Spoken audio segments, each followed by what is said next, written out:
Quelle influence la Charte a-t-elle sur les conditions de travail? La Charte protège les personnes, dont les travailleurs, contre la discrimination dans leur milieu de travail.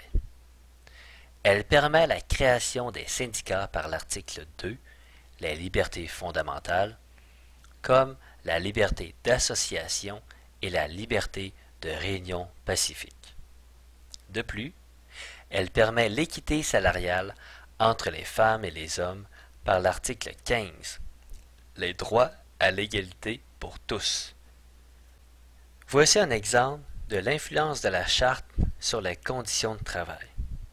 En 2001, 4 Ontariennes et 5 syndicats ont engagé une contestation fondée sur la Charte, affirmant que les employés du secteur public ontarien étaient victimes de discrimination fondée sur le sexe de la part de leur employeur, le gouvernement de l'Ontario.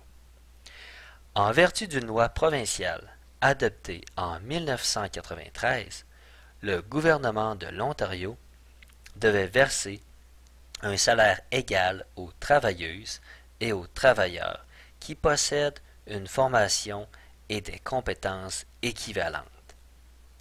Les 4 femmes faisaient valoir que le gouvernement n'avait pas tenu ses promesses en matière d'équité salariale et que, pour cette raison, il leur devait à elles et à toutes leurs collègues de sexe féminin des millions de dollars en salaires perdus.